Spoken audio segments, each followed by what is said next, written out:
They cannot. My only advice for Nyesom Wike, and I'm doing this from a Christian perspective as a child of God, because we need to educate people who are not normal. We need to pray for them, we need to counsel them, we need to advise them. And as a counselor in the celestial realm, my advice for Wike is that when you drink, don't talk. When you talk, don't drink.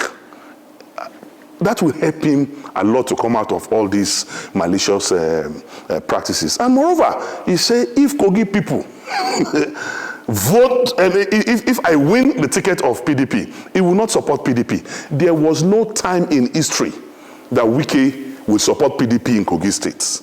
In 2019, when my sister Natasha was running for the Senate in Kogi Central, he supported Yaya Bello's candidate over Natasha, a member of his own political party, because there's a diabolical relationship between Nyesom Wike and Yaya Bello, to the extent that Yaya Bello, the worst governor in the history of this country, the worst governor in the history of Kogi State, whose performance is F9 parallel, Nyesom Wike gave him an award, celebrated Yaya Bello and gave him an award.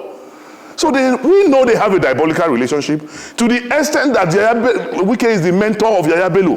And he has educated Yaya Bello that, come, I have given my governorship ticket to my accountant general, because that is the only way your crime can be protected.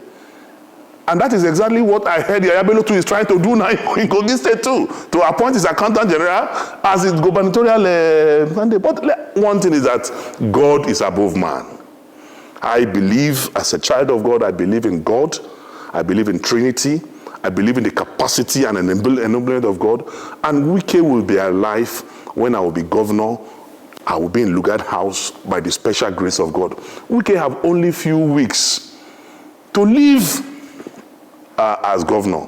Maybe he has forgotten that he's going to live. And the way he's behaving, if he will not start practicing preparations for leaving government house, he will be sleeping in his bed and he will be hearing siren in his brain, because he is not preparing to leave office. And I also will advise him, instead of him to concentrate on how he's going to face life outside government, because already he's on his way to prison. In fact, Wike's prison uniform will have embroidery because of the way he has stolen the resources and patrimony of the Rivers people. And I am sitting down here. Any other interview, if he will not wash his hands out of Kogi State and leave Dino Melaye alone,